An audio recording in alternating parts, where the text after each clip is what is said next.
Board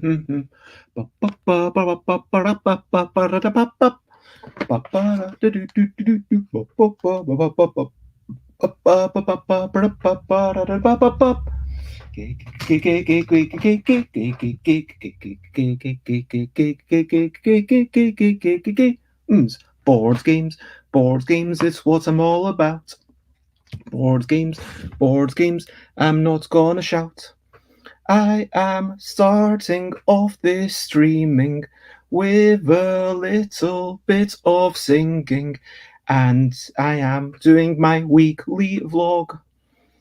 I will go maybe later to the shops, but maybe does do I need food? I'm not sure, but I think I'm good. Anyway, I'll go back to talking about more interesting stuff because of domestic chores. We've heard enough. Board games, it's what I'll be talking about. Board games, I'm not gonna shout. Hello and good day, good afternoon, good morning, good whatever it is, wherever you are. It is 12:04 UK time and it is a bit hot. Maybe I should not be wearing a jumper, but that is the way that I roll. Yeah, fairly thick material but it's all good. I'm going to be chatting a wee bit about categorical stuff. I'm lining up my mobile phone to be a second camera in just a second. I'm going to be chatting about a whole bunch of games I've got from Hachette's Games. Just to do a very quick overview, I did some art for categorical. That's upside down there. That's a K. That's a K. That's a K. That's the right way up. And this is a T. That's upside down. Why are all these letters in different orientations? Yeah, a whole bunch of letters that I've drawn for that. I managed to play one of the Looney Labs games. I managed to play a couple of these. I got a whole bunch of games from Hachette Games. It was such a big thing. Opened that up, pondered it, played a few games of that, played a few games of this. Fun, nice. Played a few games of this. This was amazing. I loved this. I would recommend this to other people. I didn't get a chance to play this, but played a little bit with myself. And yep, I'm not going to talk about It's Obvious because I've not played it. But yeah, that is me. And how... So yes, I am Bez. Let me get this out of the way for a moment, actually. If you don't know me, I just love board games. My favourite things include dancing, making board games. Right now, how am I? How are things?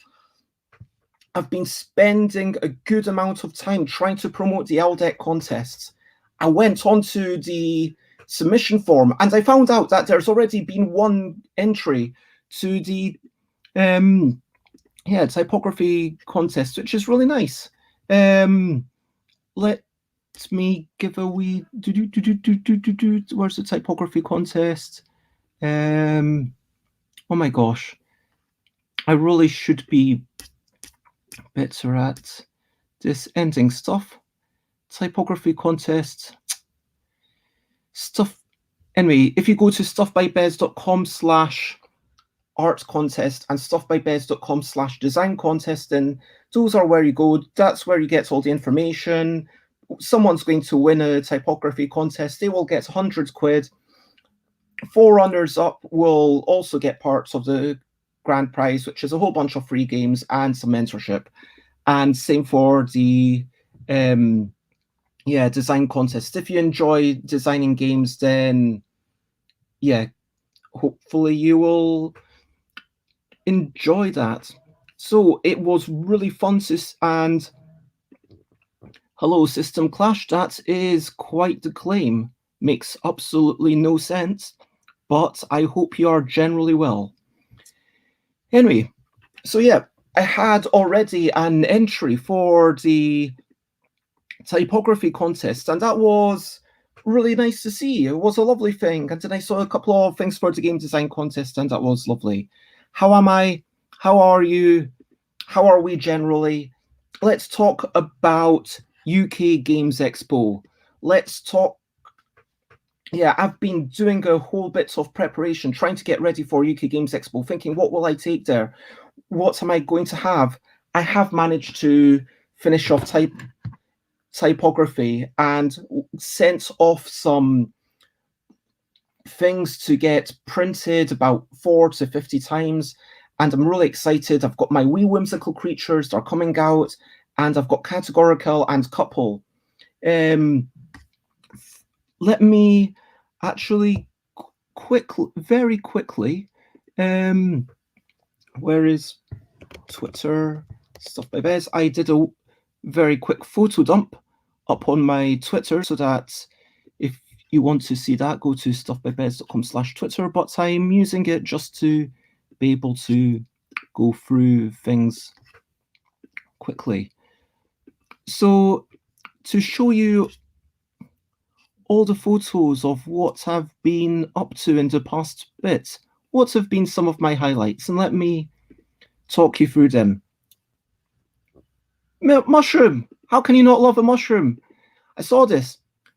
According to the internet, it's edible. Not sure if I can trust the internet though, so I didn't give it a go. True story. Root. We also played Kitty Cataclysm. That's a game I made. We played it about 5 times. Had a lot of fun. It's always nice to enjoy a game I've made and play it purely for fun. That's Stephen and Dimitri, and we're playing Root. Lovely game, fantastic game. We were playing with the cats, the mole people, and also the Woodland Alliance. In the end, the duchy, the moles kept coming and infiltrating. The Woodland Alliance took over my castle and managed to overpower me. And because of a rules mistake that we made, they actually went up. But in the end, I thought that the Woodland Alliance was about to win until I managed to gain dominance of the 2 corners, as seen there. So that was a very exciting match. Great game. Also, from later games, we played Fort, which is a fine game. I'm not totally convinced. I'll be happy to play it a couple more times, but I don't feel like, oh wow, there's so much to discover. I don't feel like a real joy of discovery. There's a small satisfaction in finding things that combo nicely off each other, but it doesn't have the unbridled joy of discovery that I enjoyed with Roots. So it's not such a winner for me, honestly. But Fort, it's still a fairly nice game, and I'm hoping to play it a second time. Been some lovely skies. Started off typography. Did a whole bunch of drawing. I'm really proud that I managed to get all of these done in time for Chris to come in and scan them in on Saturday. And then we sent off the print on demand. Those are the 7 pens that I used. That's a little treat that I made myself. Just some courgettes cooked up. Lovely.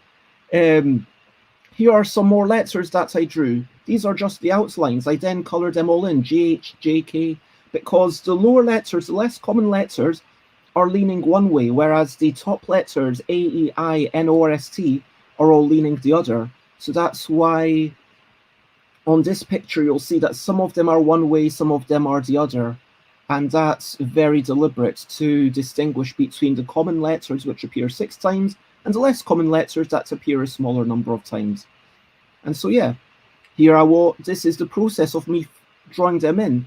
So I started off with a bit of green, then a bit of bluish green, then a bit of purple, and then a bit of almost magenta. And I'm really happy with how it turns out. It kind of has, I don't know, I feel like I'm blowing my own trumpets or being arrogant, but it's like a metallic sort of sheen. Then forward the front, whereas the sides the shadows were all about stripes, the front is all about the dots. So I started off with the magenta, then I worked through the rainbow, so I had the red, then the orange, then the yellow, and that's how it turns out at the end.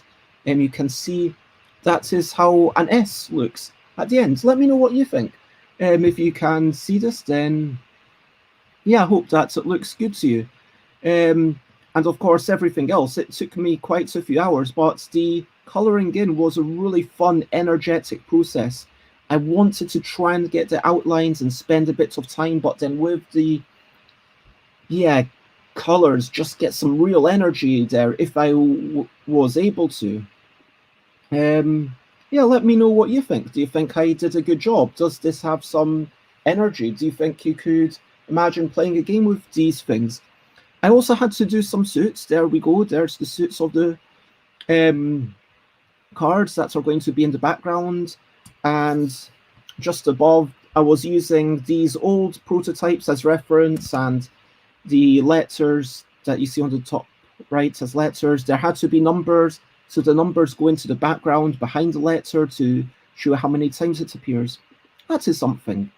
And then that's random. Oh, yeah. And I've been having a bit of soup from the Chinese takeaways. Soup, not too expensive, and some surprisingly delicious soup. Mixed seafood soup, hot and sour soup. Big fan of those.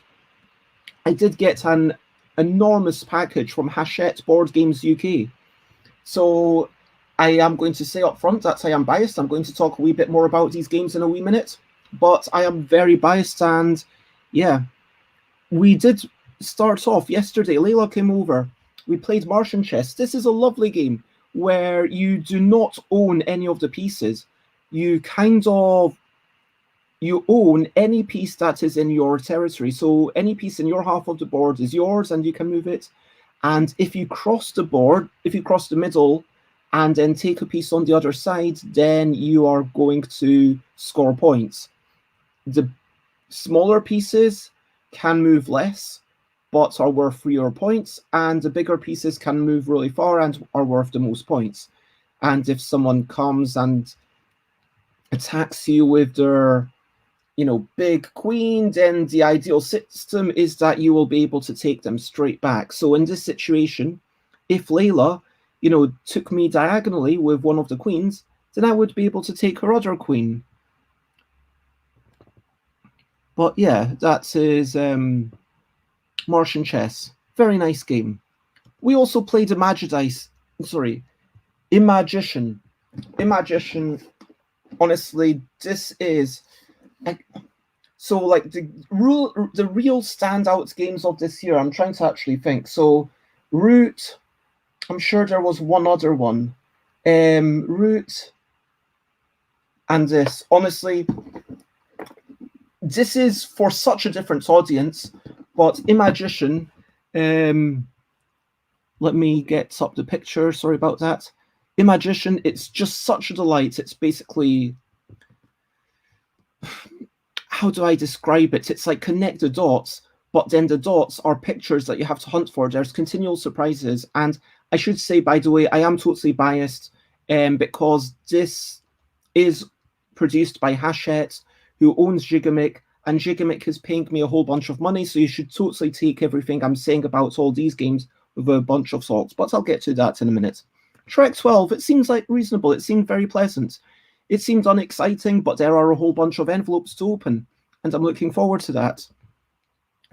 Had some dinner, made some pork stir-fry, played a game, one of the games for Lady and the Tiger, Labyrinth. I wasn't expecting much from it when I read the instructions, but as I played more and more, by the end of the first game, we started being able to plan ahead and feeling like we were a little bit more in control.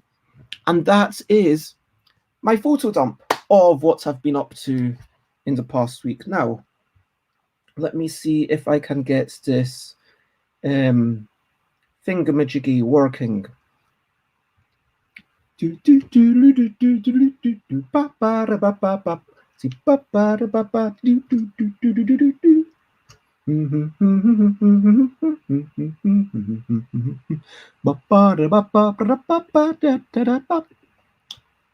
Board games, board games. This is just a delay. Board games, board games. I am going to say that I'm getting my camera ready. It is. Yep, it seems to be in a fine enough position. There we go.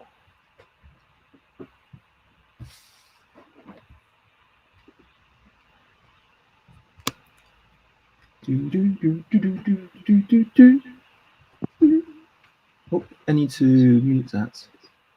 Many apologies to anyone watching live. So, let me show you. This is what's been going on recently, and let me just make that big. So these are I just want to share the joy of this art that I've been doing. I mean, so in the background of the cards is, the cards are going to look roughly like this, but this is a very early prototype. You see the numbers here, numbers, letters, and it's going to be 2 letters on each card. Behind each thing will be one of these suits in the middle. So these suits will show 6 suits. We've got the 6 suits are bubbles, triangles, squiggles, diagonals, horizontals, and vertical. And the vertical has extra dots, and the diagonal has, more in both directions. And then the rest of it is just a whole bunch of letters that I drew. And I'm really happy with most of these letters. I feel like, I feel chuffed. Like, I feel like there could be maybe a little bit more red. Maybe there could be some stronger colors on the face. I'm not sure. But I'm really, really looking forward to UK Games Expo when I will have physical copies. So I've sent copies of this over to Rob Butler, and Rob is going to print these out, 4 copies to share, and I'm super excited about that. And we'll see how it plays. We'll play some games with it over the forthcoming months. Talking about Categorickell, Categorickell, I sent out a Kickstarter update yesterday, which kind of explains that the state of the world isn't too great right now. There's just the earliest that I could possibly get something delivered, printed. The earliest I could get something printed is in January next year. I mean, I was really hoping to get it out this year. It would have been really nice, and then go for a couple. But it looks like 2022. Fingers crossed. It might be a big year for me if I can get people to believe in me and back some more of my Kickstarters. So Categorickell will be coming, but early next year. And then as well as that, we also have Couple, which, let's see if I can find a picture of Couple, because Miles Atkinson has just been doing some super delightful artwork. And if we look at there, so this is Miles's borders for, instead of suits, there's going to be borders in the middle. And I am actually going to share right now. I'm going to stop the screen just momentarily. And then I'm going to share right now an exclusive of the PDF that we shared with Rob. And hello, CD. It's lovely to see you too. I hope you're generally well.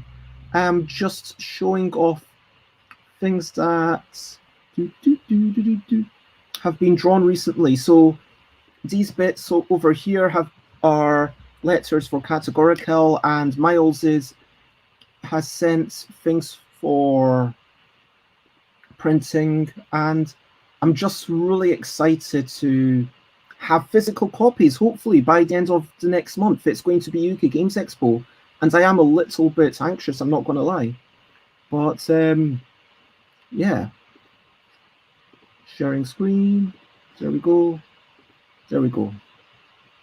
So let's see if I can make it so this is the back of the cards.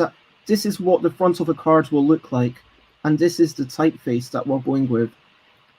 Nothing is necessarily final here, but it's going to be, it's all watercolor, and there's little details, there's little sprouts coming off the letters. My favourites is probably the B. Look, there's little grass. It's all inspired by grass and wood and woodlands and nature. And 8 suits are different types of leaves and branches. And I'm really impressed with Miles here. This is one of my favourite cards. IB, with those little red mushrooms. I hope you see them okay. And CD, thank you very much for the kind comments. And yeah, I have, but it's been over a year. And so that is me. I'm just going to skim through the rest of this. So now that I've started, I will finish. Well, yeah, it's been so long. It's been over a year since I've been to a convention. And I was really hoping to have a balloon machine, but I didn't get power in time. I'm thinking of trying to get a power bank to see if I can get something that will let me use the balloon machine for a few hours on Sunday, because that would be pretty cool. Just saying, okay, anyone who comes up early in the morning, come over, buy something, and I will stick into a balloon. I literally have a machine that can put games inside balloons. And so, yeah, I'm looking forward to that. But what else am I looking forward to? I've got my wee whimsical creatures that I showed off last week. Yep, wee whimsical. So for those who don't know, let me make. No, that doesn't work. These are my wee whimsical creatures. This is a better thing. There we go. Come on. Get rid of that banner. I do apologize. There we go. So you're going to have like all of these wee whimsical creatures in a deck of cards, and it's going to be like £5. And I'm really excited for the game because like just having people at UK Games Expo making all sorts of noise, I hope that will be a lot of fun. And that's why I make games, to facilitate fun. So being somewhere again where I can watch people enjoying things and think, oh yeah, you're enjoying that. And also with the L deck, I'm hoping to, even if I will have some first edition decks available for sale, but I'm really focusing on just reminding people that I'm around and saying, hey, good things are coming next year. And yeah. CD says, reminds me of my granny who used to draw cartoon bookworms. That sounds lovely. Thank you. And yeah, there will be some sort of print and play edition. I'll get Chris to make up something before the end of the month. But yeah, that is me. I'm going to put this to the side somewhere where it won't fall down. And I don't think there's anything left to talk about my progress. But if you want to share anything, if you want to ask me anything about game design, then feel free. Otherwise, I'm going to start a new section, which is going to be some sort of Review-a-palooza, and I will be talking about first impressions of games that I got. So where's my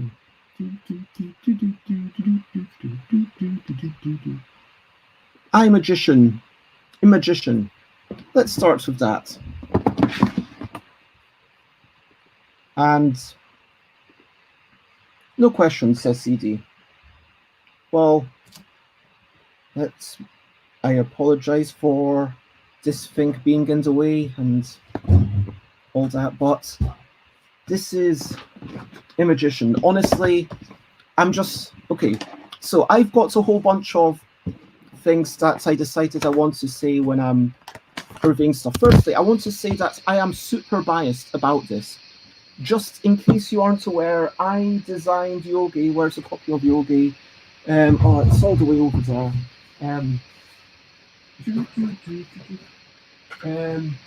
This seems to be a French edition, so I made this game. That's my name at the top. and Gigamic pay me money every 6 months for the privilege of continuing to sell the game and are doing a good job of selling the game and promoting it. So Gigamic is owned by Hachette, Flavien Loisier, who I've had on my show, and hello Runa, I am talking about bias, I'm talking about this game that I honestly love. I honestly believe that even if it wasn't affiliated with Gigamic, I would still love it. But as I say, I am truly biased, and I just want to say that. So, yeah, you might be right, CD. In August, September, I am going to clear my room and get rid of lots of stuff. But let me. So, how am I biased? I am biased about this and all of the games from Hachette Board Games UK. You can see there, Hachette Board Games UK. Hachette is a big company. It's one of, like, I think the big 5 book companies. They bought a whole bunch of board game companies. They own so many board game companies in France. They're basically trying to be Asmodee, but also owning book companies. And yes, I've been back in London for a while, CD. Now, Hachette, I had Flavien Loisier on my show a while back. I said to Flavien, yeah, these are games I would be interested in reviewing. So I am biased, firstly, because of the Gigamic Hachette connection, because Hachette owns Gigamic as well as a bunch of other companies. And also, I am biased because of I like Flavien Loisier. So that is all my biases, I believe. Anyway, and oh my gosh, Jenim, it is lovely to see you. Thank you so much. That's amazing. Thank you, Jenim, for the raid. I want you to know it's appreciated. Maybe it's morning or bedtime. Either way, it's a meeting of minds. Today I'm talking about how I am. I hope you are rather well. If you're not, then that's okay. However you are, you can tell. How was your stream? Was it a dream? Was it a nightmare? I hope it wasn't. Yeah, I kind of improvise this song as I go each time. But Jenim, it is lovely to see you. I am here talking about board games. I'm currently just starting off reviewing giving first impressions of board games that I've been playing recently. Starting off with this wonderful children's games, which is basically like Connect the Dots, but it's so much more than that, and I will explain it all in a minute. But firstly, genuinely, how was your stream? I hope it was good. Thank you. Mauman Kracht, hello to you. And I'm doing very well, Jenim. How are you? And it was melting again. Yeah, I know what you're talking about. Like, this is why I've got to. It's almost like a jumper that I'm wearing, but I like it because it keeps my sweat on me, and then I can take a shower, and I can just mop it up, and then I can throw it in the wash in a minute. And yeah, so thank you for being here. And if anyone is here but isn't familiar with Jenim music, then here's a shout out. Jenim music.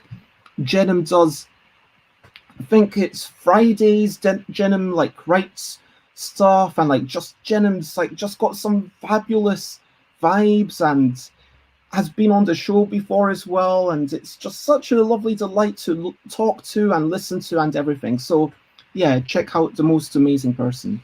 Anyway, so I was talking about I was explaining that I am biased about a whole bunch of these games because I am friendly with people who made them, and also I designed a game for one of the companies who Hachette owns. Hachette is like a big conglomerate who owns a whole bunch of board game companies and publishing companies. So why did I get this? I got this because it was given to me for free. I played it like maybe 4 times last night. I just got it yesterday. It was so much fun. It was a continual delight. What sort of game is it? I'm going to actually... So there's 160 cards. I'm going to spoil one of the cards for just to give you an idea of how it works. Because the best way to explain how this game works is to do it. Yeah, let's see. So you've got this bits of paper. This is actually whiteboard marker compatible, so you can literally just scribble on it, and I hope you can see that. Let me move these things around. So you can scribble on it and then you can wipe it off. Boom, whiteboard technology. Isn't it amazing? Now you've got cards that look like this. And what you've got to do is where there's a white line between two things, you've got to connect them. Where there's a thing on its own, you've got to draw a circle around it. Where there's a shooting star, you've got to sort of curve the lines.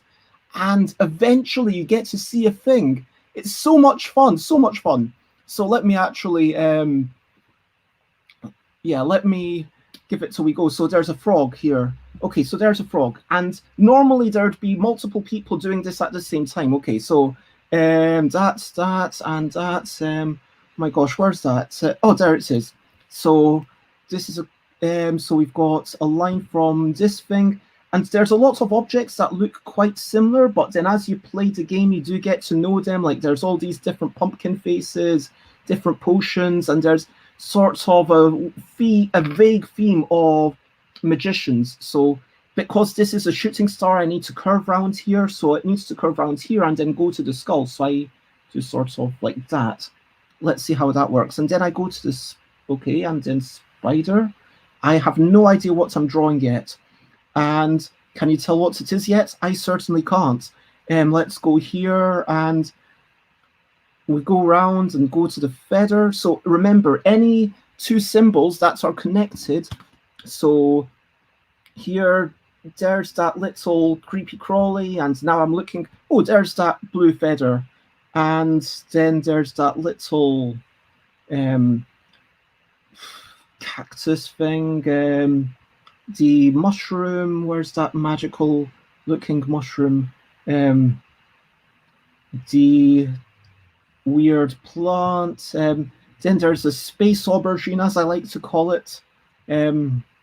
Oh, it's starting to look, oh, it might, I think it's maybe a kettle, I'm not sure.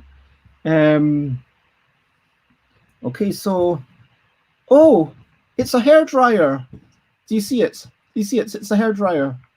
And so that's it. And so that is the game. Basically, that is the entire game. And so, yeah, I just adore this. I'm going to show you, this is not a spoiler. Let me show some cards that you can't actually do. So you've got 12 cards. These 12 cards are meant to be like a tutorial. So you, every card is double-sided. So you've got 184 different things to do.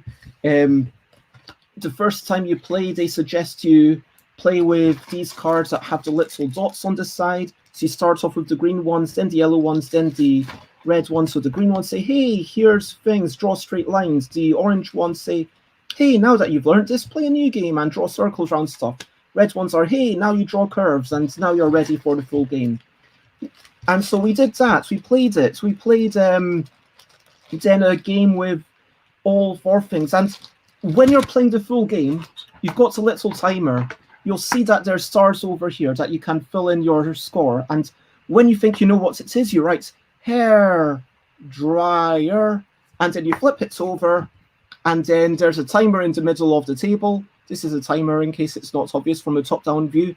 You flip it over and look, hey, now everyone else needs to get it within 30 seconds, or you get 0 points. First person to get it gets 2 points, or you lose 1 if you're wrong.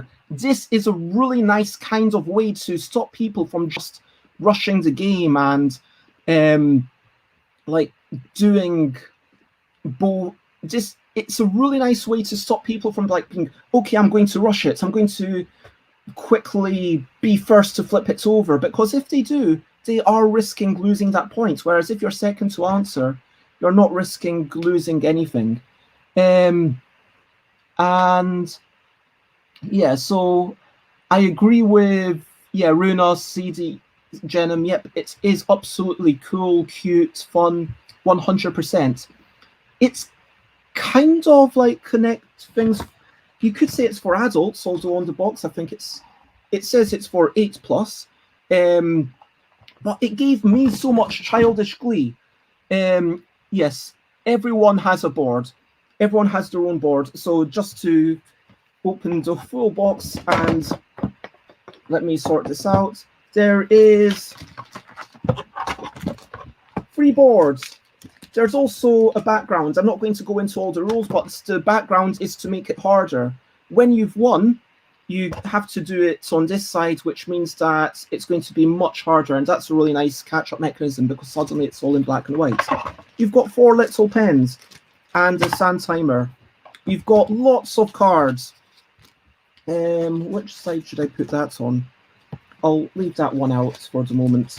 You've got so many cards, and you've got 2 bags so that you can keep all the cards that you've not used yet in one side and all the cards you have used in the other side. And yeah, that is the game. And so I just love this. Where's my banners? So yeah, what's the best bits? So the best bits for me, there's just continual joy and rewards. It's like, okay, hunting for the thing, where's that picture? Boom, I saw that picture. Hunting for the thing, where's that picture? Boom, I saw that picture. You get reward after reward after reward, and your serotonin, and you just get high from playing this game. And then suddenly, at the end, it's like, boom, that's what it is. It's a hairdryer, and it's just such a joy. Like, every image that I've seen actually 32 out of the 33 images that I've seen have been really good. One of them was a bit rubbish, I'm going to admit. And also, should say there's one other concern that I have. Let me actually make a new section. Concerns. And my other concern is that sometimes if it says snail, and if people wrote snail, but it's really a slug, should you let them do that? You're never quite sure. And if people are playing too hard to win, especially if they're siblings, you could imagine this getting into arguments. Who is it best for? Basically, do you like the idea of a picture emerging and connect the dots, but you want to have like that magic of the picture not knowing what it is until you actually do it? Because that's what I always wanted Connect the Dots to be, but it never was that for me. So if that's you, this is a great game.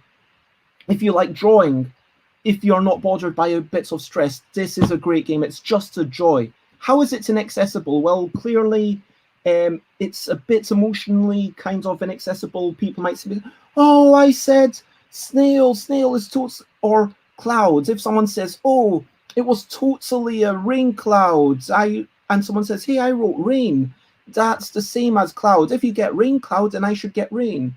And then you have a bit of an argument. So there's some elements of emotional inaccessibility. There's some elements of you need to be physically able to draw. You need to be able to physically see the things. But fundamentally, it's a great game. What will I do with it? I will definitely be playing all the things because I just have so much joy. Even if I'm doing it solo, maybe I'll do it on my own. Maybe I'll, as a way to relax, maybe I'll do it with Layla. But I'm definitely going to do this, and then I'm going to keep it and give it to one of my nieces. But yeah, that's it. I don't think there's anything else to say about the game, but that is just it's a lovely, lovely, lovely game. Although, once again, I am super biased because Yogi is published by Gigamic, who Hachette owns. I just want to make that super clear so no one says I'm being ridiculous. Talking of Gigamic, here's a couple of games that I'm even more biased about. Difference, Junior. Now, we played 3 games of this. One on level 1, one on level 2, and then another one on level 1 to see if I wanted to see if level 1 had replay value after we'd already beaten it. Let me bring down the camera and explain what's going on with this game. It's really interesting. So, you've got 2 cards, right? Let me try and put these together. I do. Okay. No, you can't quite see them.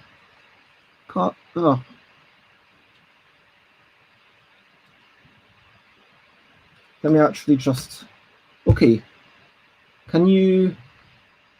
Okay, so there's a whole bunch of cards. They're almost identical. But then there's always two differences between any two cards. So here, for example, I don't know, can you spot the difference? Is the graphics good enough? One of the differences I can see is that this little boy's hair is blue here. The other difference, there we go. The tree is orange here. So this is literally just a spot the difference game, and it's a speed game. The way it's made is that there's a hypothetical platonic ideal of an image. Every actual image has one difference from that platonic ideal. What this means is that any two images will have two differences. Let me, I apologize for the shaky cam, but so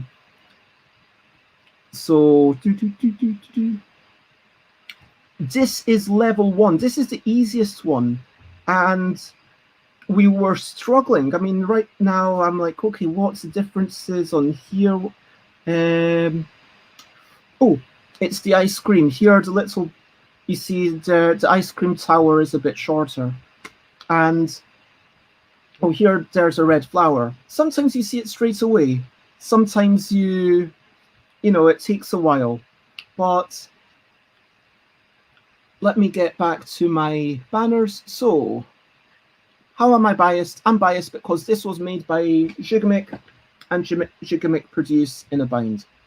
Why did I get it? I got it as part of Hachette board games thing because Flavien Loisier sent me a bunch of games to look at. I've hopefully explained how it plays. If you've got any questions about the gameplay, everyone's got their own stack of cards. You're trying to find the differences between your cards and the one in the middle. Once you found the differences, you say, hey, these are the differences. You put your cards into the middle. First person to get rid of their cards wins. It's a speed game. It's a speed spot the difference game. What's the best bit? The best bits are the satisfaction of spotting the differences, the joy of that. The worst bits are probably the annoyance, the frustration of not being able to see something, and then someone else gets like 5 in a row, and then you're just sitting there and you're like, oh man, I can't see anything. Who's it best for? So fundamentally, it's like, do you like the idea of doing spot the difference, but doing it quickly? If so, you might enjoy this game. I guess my other concern, I should say, is replayability value. At a certain point, like this is the third time that I'm properly looking at these cards in less than a day, and I'm already forgetting bits of them. So I think there is a bit of replay value. Also, I would say that even though this says 4 to 7 years old, I think that as far as Layla and I were concerned, it was not too easy.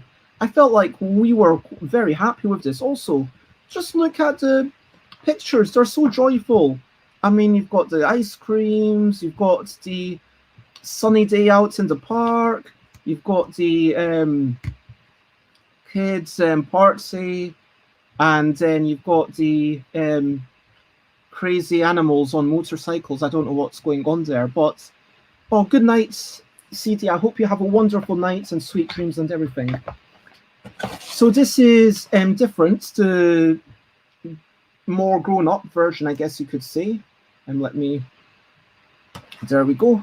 So it's in a tin, which I like slightly less. The cards are slightly bigger, which I like slightly more. But the pictures, whilst they're very pretty, they're not as exciting to me. I just want to get that out there. I just find, I don't know, maybe I'm just a child at heart. I find the different junior pictures just a bit more exciting. And sure, this one's interesting with the strongman and everything, but like a castle, whilst it's nice, it doesn't spark my imagination so much. Like,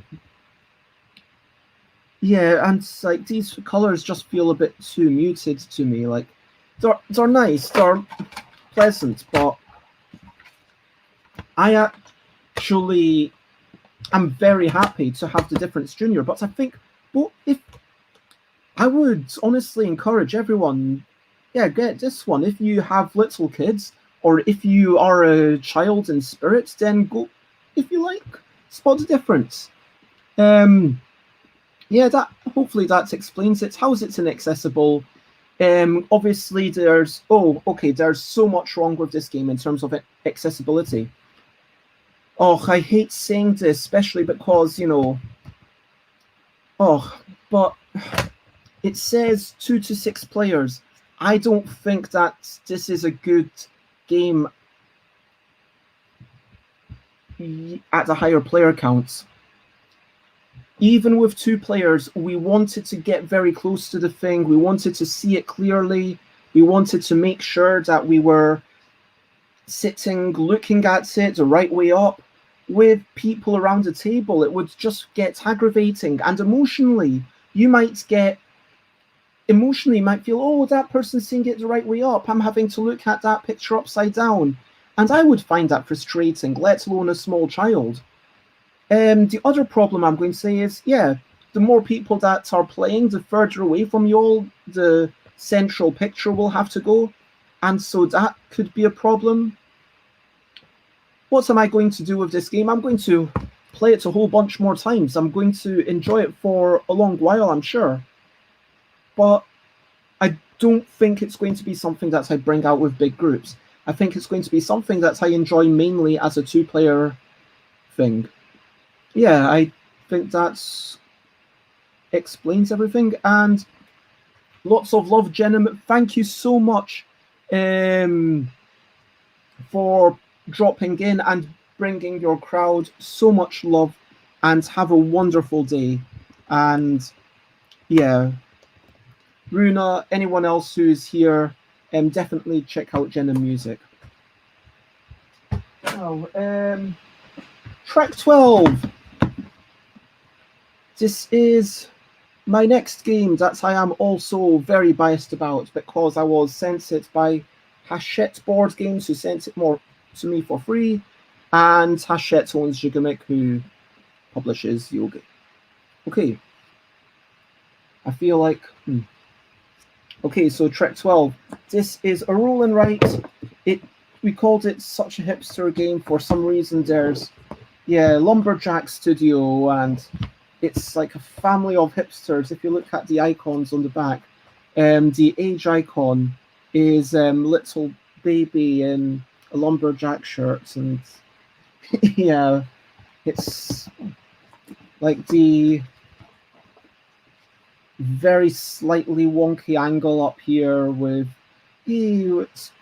so we've played already quite a few games, and you can see so how did I get this? I played it yesterday a couple of times with Layla, and then Mina joined in for a third game, and then Mina and Layla played a fourth game whilst I made some dinner. Oh my gosh, Michael!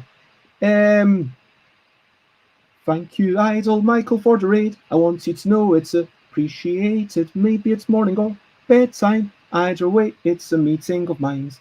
Today I'm going to talk about Trek 12 and several other games into which I delved.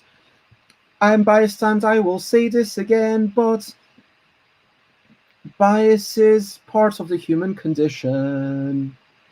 And yeah.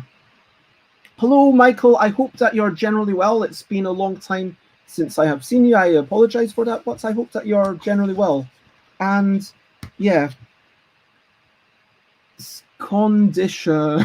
Yeah, exactly. Is that an English version of Trek 12? Yes, it is. So I've been talking about a bunch of games that I got for free.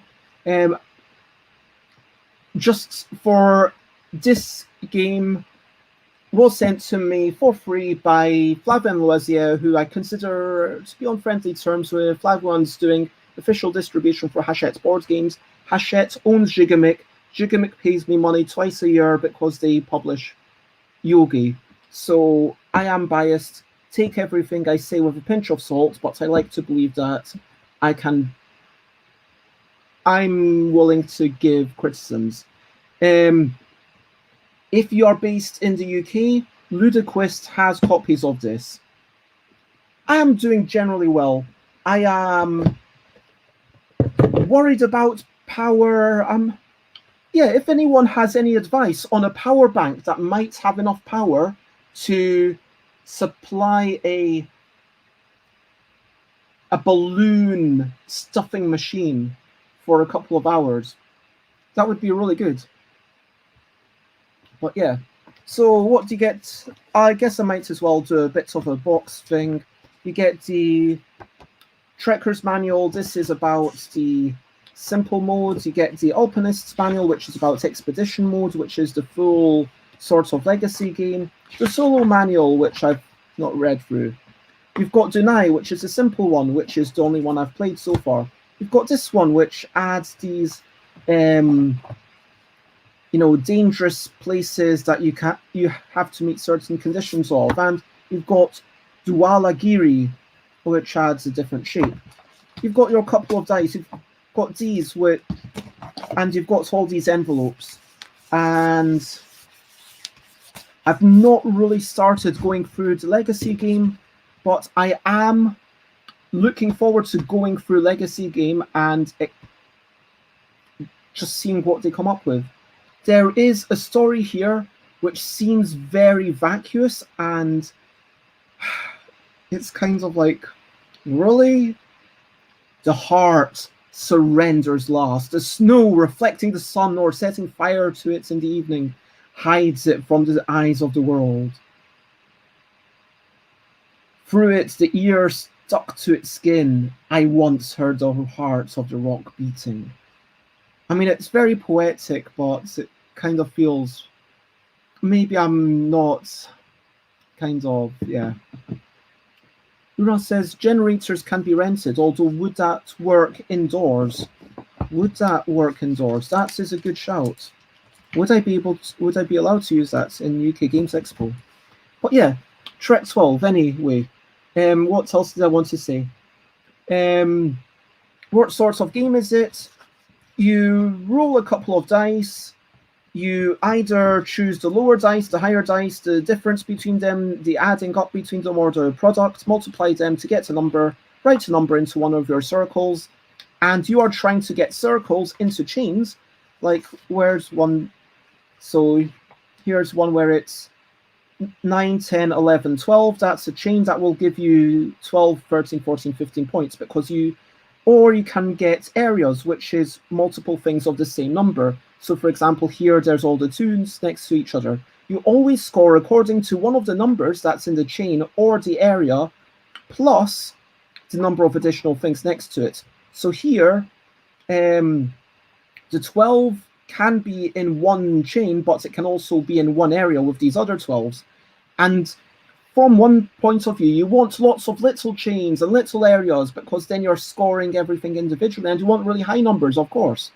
From another point of view, you want some really big things because you get a bonus. And so if you've got, for example, 8 as your biggest thing, you get 20 points. 9, you get 25. And for every one additional, you get plus 5. That's basically the game. As you start off, you are going to be able to use whatever operation you want, lower, higher, difference, or whatever. But you can only do each thing a certain number of times. And yeah, on these starting sheets, they're all 4 times each. And at the end of the game, you will only have the choice of one of 2 things. And so as you go along, it gets more and more constrained. What's the best bit? Honestly, I guess there's mild satisfaction. It's a satisfying game. There's not... This is weird. Like I say, what's the best bits? And I'm trying to be positive, but then I'm kind of couching that in negativity. Maybe I'm just a bit of a negative person, but I feel like so far, there's not been like moments of real delight or surprise for me. I've been, yeah, this is nice. This is pleasant. I would play it again. I'm curious to see what comes up. But it works well. There's definitely decisions to be made. There's definitely you know, some considerations, and there's some chances. Actually, you know what the best bit is? The best bit ever was when you take a multiply and then you do it with a really big number. The biggest number you can get is 30, because that's 5 times 6, and one of the dice is only 0 to 5. And then if you get another 30 during the course of the game, then you would be getting 31 points. Boom. That's immense. So you could take a bit of a risk like that. And in game number 3 or 2, I want to say, like, a bunch of us went with the 21s, and that kind of paid off, because then there were more 21s, and so that was brilliant. But yeah, it's a perfectly fine game. I'm not sure it's one for me personally. Who is it best for? So far, from what I've seen, it's good for people who like the satisfaction of being able to put numbers next to each other and be like, oh yeah, this fits nicely, having a little bit of satisfaction, having a little bit of thoughtfulness, enjoying a bit of randomness, enjoying the game kind of taking you where it does. Don't mind a little bit of, hey, this is maybe the best route, but if you actually want to win, then go for the long shots, if you like that kind of probability management. How's it inaccessible? Well, there's a lot of arithmetic. That's pretty much all I can think of regarding inaccessibility. I think it's actually a pretty accessible game. Yeah. And it could play any number. I'm actually just going to check it says 1 to 50 for the player count. But yeah, so player count, it's very accessible in terms of there's nothing in it that's, I guess, if you're going to be disappointed, if you're emotionally fragile and you're like, oh my gosh, I really wanted an 8 and there's so much chance of getting an 8 and an 8 really never came up and that lost me a whole bunch of points. That could be a bit annoying. But I'm going to play through this game. I'm going to play through the legacy parts, and then I will give you my full opinions later. I don't think there's anything else to say about it, but if you have any questions, let me know. I am going to try and rush through this Pika Mouse.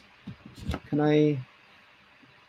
Okay, Pika Mouse is, and I do apologize for having a bit of stuff on my table. That's slightly embarrassing, but Pika Mouse.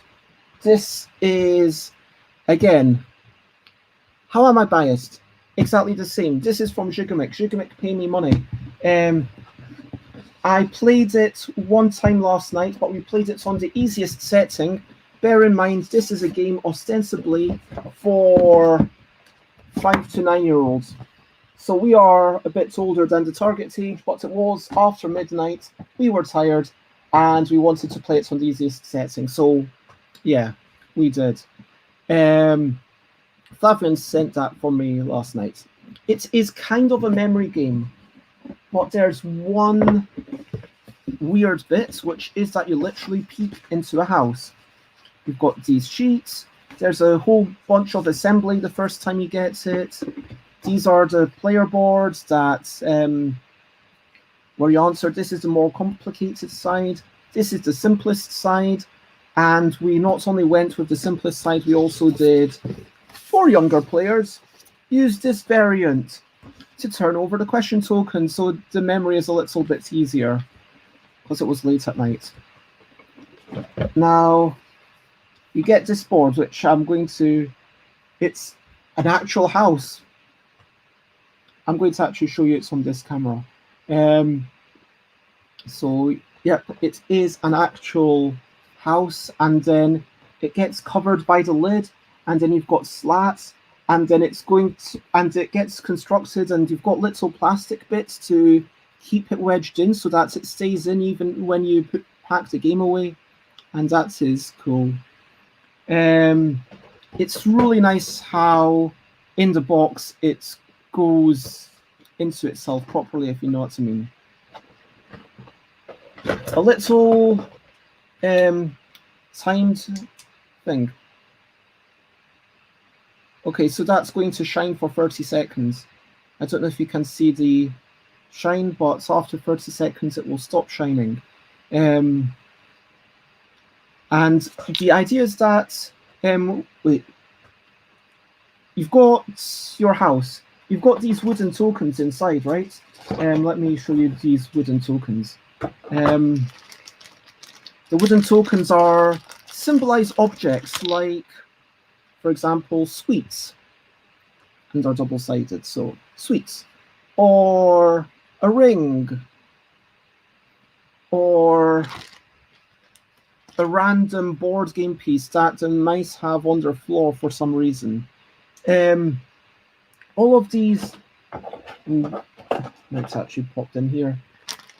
All of these tokens are placed into the house, and then they get shook up, and then you try to remember where the things are. I can probably show you what a round looks like. So, get out one. There's, I believe, 6 green tokens. 6 green tokens. Here we go. Now, that goes there, and then I need to line this up properly. There.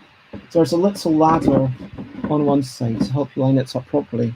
And then you pop all these tokens into the box. You give it a bit of a shake, so you don't know where the things are. You pop the little lamp in, and then let me bring it over here and see if you can see inside. Now, I'm going to turn on the lamp. 3, 2, 1. Oh, you still can't see. Oh no, you can now, but not very well. Yeah, it doesn't really work to show you the game, but you can sort of see inside, and you're trying to peek inside and see if you can see any of the tokens. Does that sort of make sense? Oh, the light just went off. But yeah, I'm not really set up to demonstrate this, but it fundamentally, hopefully you get an idea of what the game is. The best bit is really the peeking. That's its unique selling point. Oh, and by the way, after everyone's peeked, you would have to say, okay, where is this object? Is this object in this room? What's in this room? Are these 2 objects together? And for each question that you get correct, you get a point. You play 4 rounds. If you get everything right, you'll get 16 points, which is perfect. Otherwise, you're aiming for 12 points according to the manual to even win. It's nice. It's cute. I like the peeking. I think that is a lovely, cute thing to have in the game. That's fundamentally what you've got here. Do you think that your children would be entranced by the idea of peeking into this little house and trying to look, oh, what's in there? What's in the bedroom? What's in this? Is that going to fill them with real wonder? And you will need an adult probably to remember how things line up. They have got some useful tidbits. For example, this corner is always meant to be like that. Cut out corner to cut out corner, and then you rotate it, so boom. It's very nicely designed in terms of production. They have done a really good job with production. I'm not going to say much more about this.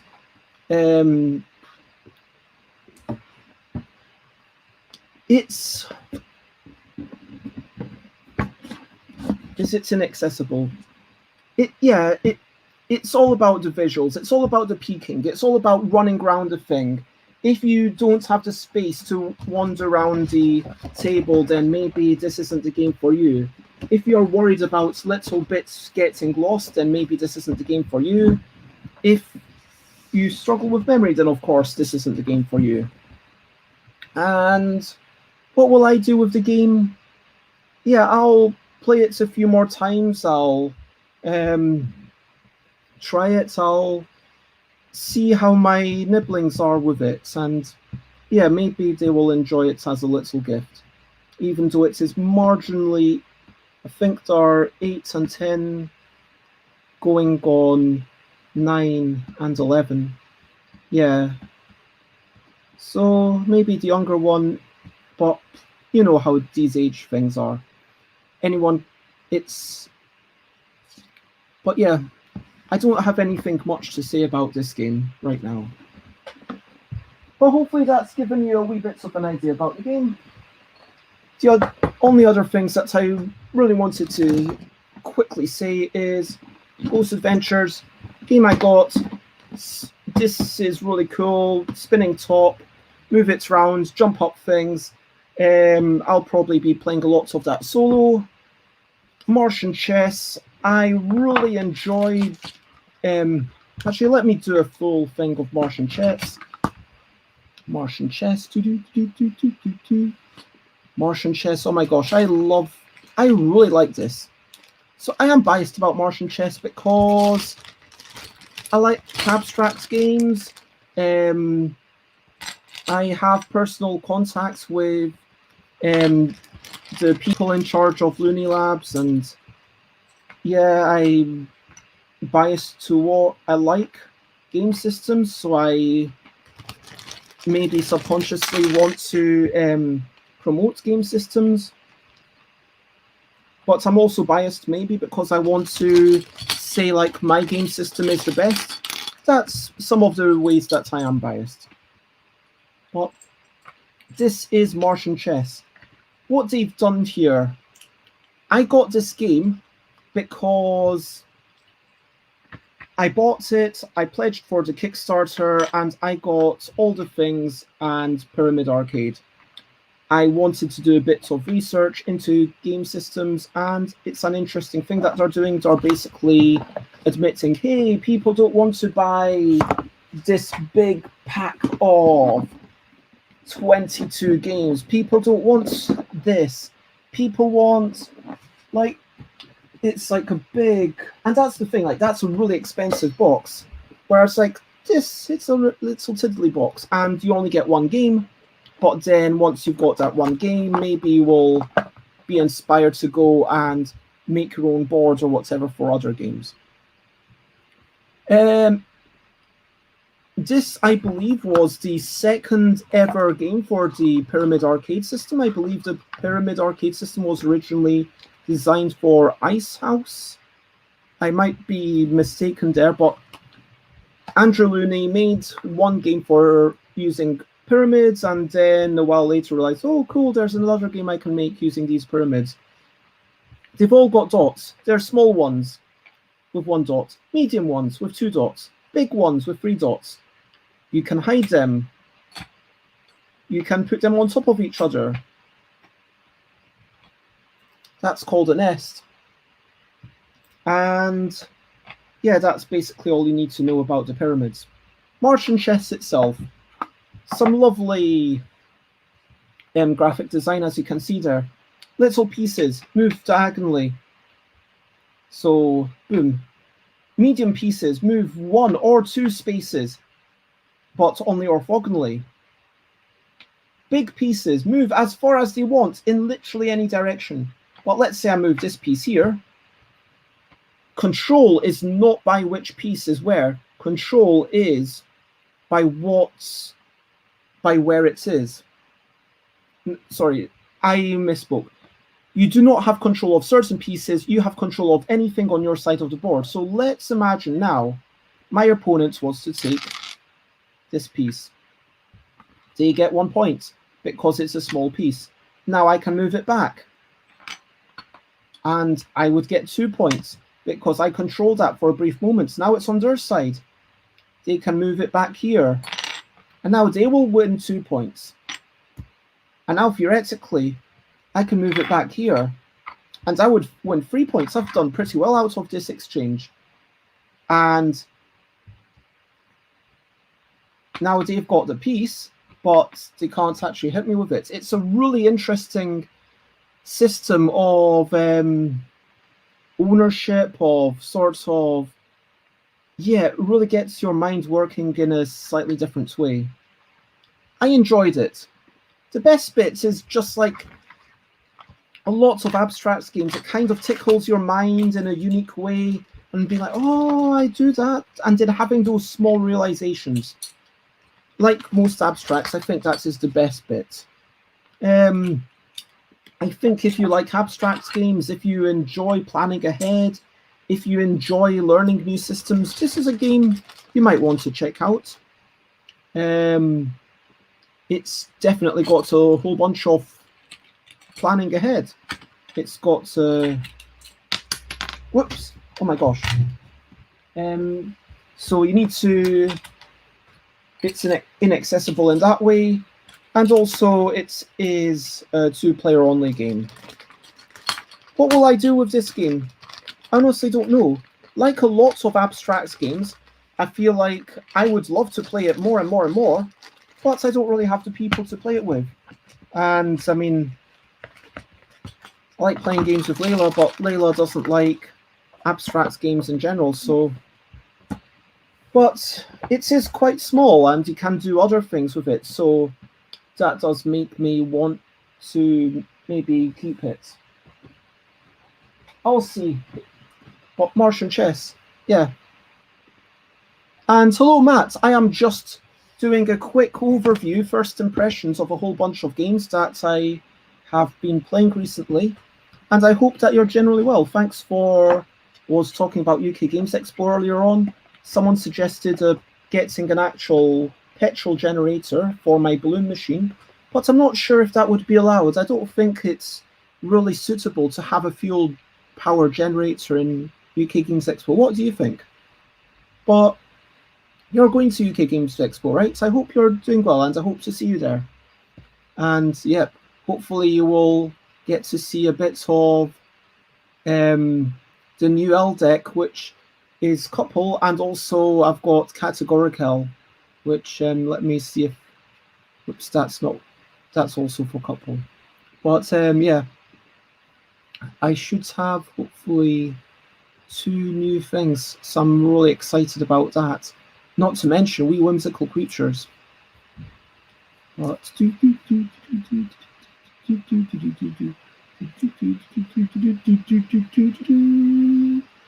sorry about this. There we go. That is some of the letters for Categorickell. There we go.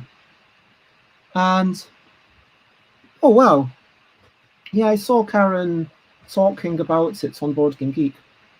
So Lady and the Tiger, how am I biased about this? Let me go. So, but yeah, it will be lovely to see you, Matt, and I hope I'll maybe make a big banner with how I personally like to greet people. So, I mean, if other people want to greet people like with, you know, just a wave from a safe distance, that's totally good, cool. If people want to do something more intimate, then the way I personally greet people is elbow, elbow, ankle, ankle, and then a jazz hands from a distance. But that's just me. That's what I am personally comfortable with, and everyone needs to kind of choose their own risks. So yeah, Lady and the Tiger is a game system from Jelly Bean Games. I should note that it has 5 games for it. All of them seem very varied. That's very nice. But oh my gosh, has my camera? No, it's still going. Very nice. And the cards are just gorgeous. In case you've not seen this, I feel weird talking about the art because the art is something you can see yourselves. But yeah, check that out. The main 4 cards to show the roles of the red and blue ladies and tigers are gold embossed, and then everything. I mean, look at the detail on the bottom of that tiger card. is that not just gorgeous? Look at look at that thing, and I love the way that the red people are all kind of quite angry. I mean, look at that dress, and look at the top, the motif to that every lady has, and how the ladies are all quite sort of friendly, but also a little bit dangerous looking.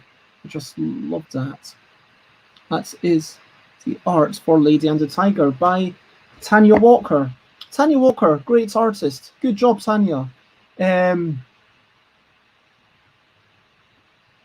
So, what have I played for this one? I've only actually played 2 of the games.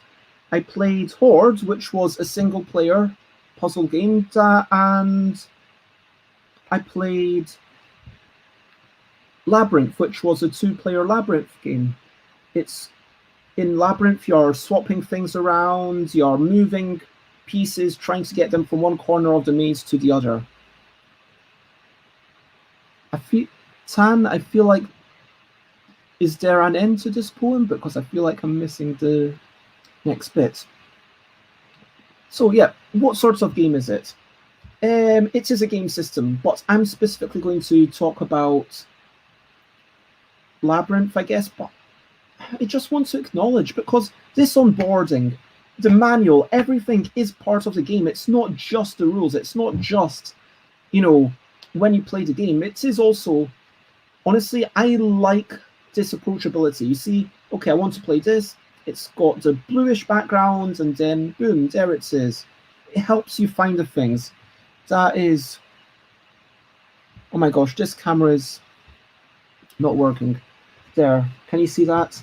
You look at the first page, it says these are the games going on. You flip over and it's like, okay, that because everything's got little colors on the sides to help you know where you're going, and that's lovely. And it's got little poems and all the limericks that get you into the mood, and it feels gorgeous, and I want to love it, and I want to, and I will look. When I played Horde,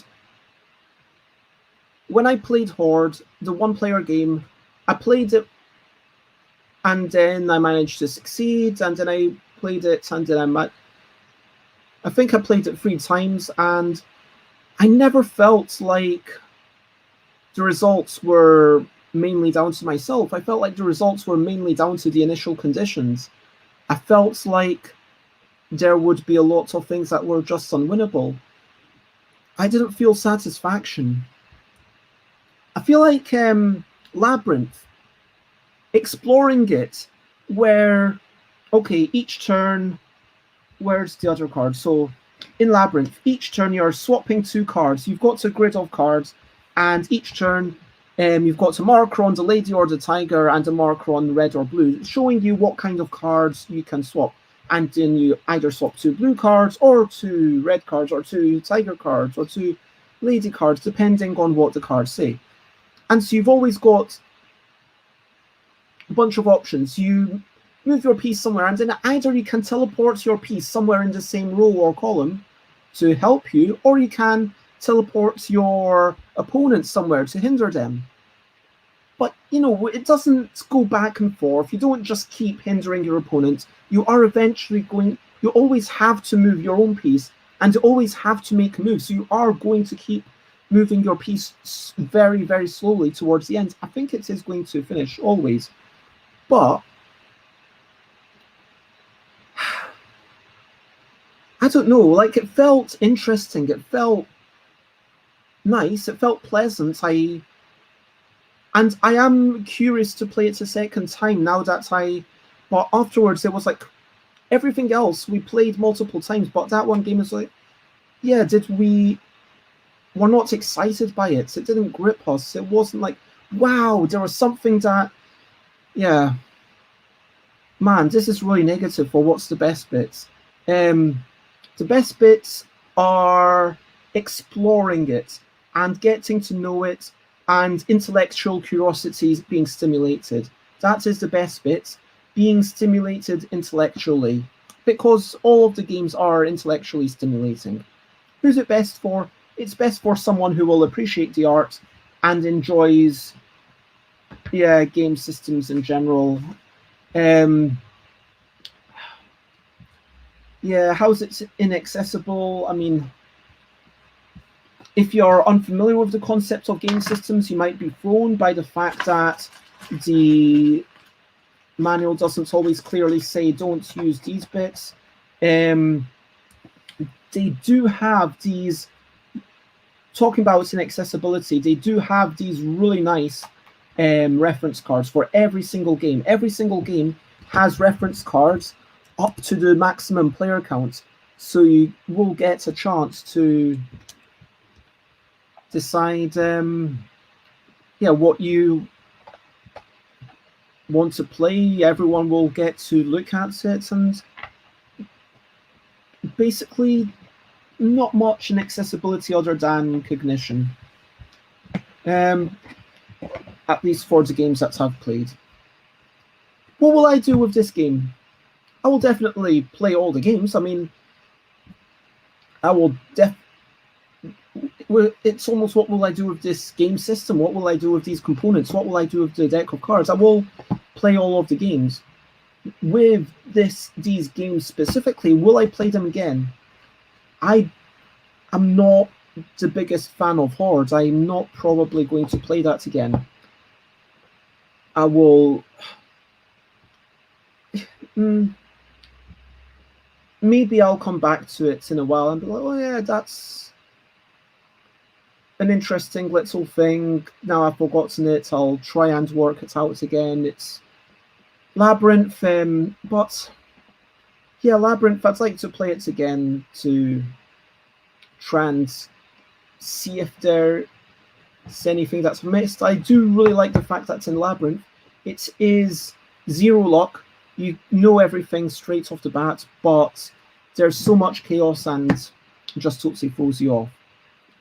But yeah, that's The Lady and the Tiger. It's very pretty, and I will look forward to playing more of the games from it, and I will let you know how I got on. That's been me talking for a little bit longer than I expected. I am going to be back. I am going to be back in 2.5 hours. I will be playing the solo game for Jabberwocky and seeing how that goes. So for now, I'm going to head off, maybe have something to eat, and I will be having a game design meeting with Tiz Creel and Rita Modal. We are working on a Roland Wright's, yep, it is a Roland Wright's game called Dinosaurs Love Spicy Pies. That is the end of my review. That's the end of my video log. I have nothing left to say about myself for the moment. I hope that you're all well. Thank you for being here with me. To recap, I am excited by the categorical drawings that I've got. I am looking forward to seeing them all printed out. I'm hoping they turn out well. Yeah, I'm happy with how the colors turns out. So I'm looking forward to showing more people my wee whimsical creatures and letting people sort of play the game with them. Wait, there we go. And yeah, I'm looking forward to UK Games Expo, even though it's a little bit stressful this year because it's been a while since I've been part of any such things before. But if you're there, please do come over and say hi, even if it's like shaking your hand from a distance, by which I literally mean waving. If you want to check me out, then there are all sorts of links. Oh, thank you very much, Slivers. That is very kind of you. And so, for those who aren't aware, and if you aren't aware, then I've done my job wrong, then please check out stuffbybez.com/design contest and stuffbybez.com/art contest, because that contest is ending in just over a week. There are already a couple of game designs, and I've seen some typography from someone which has been super lovely. The barrier for entry is super low. Just need to make something. Even if you don't have time to playtest it, that's okay. Just click the box that says I didn't have time to playtest it. I will try it out. I will see how it goes. I will give you feedback. If it's good, I will continue developing it. There will be at least 5 finalists. They'll get a bunch of consultation time and a bunch of free games, and one winner, at least one winner at the end. This year there were 2, but I'm not going to make a habit of that.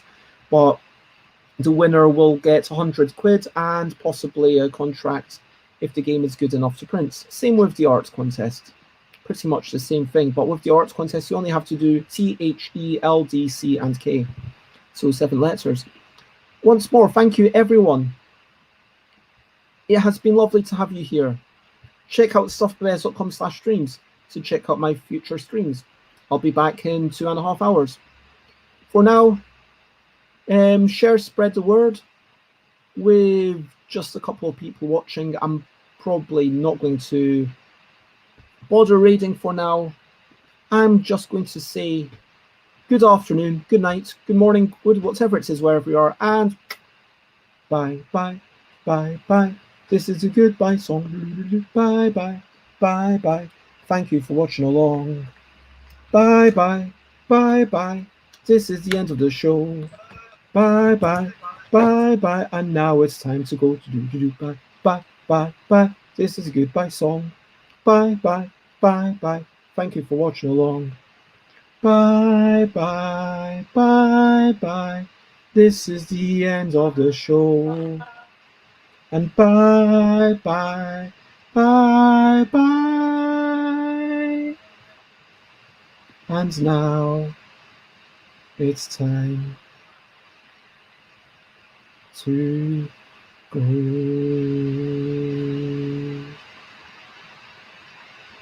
Bye-bye.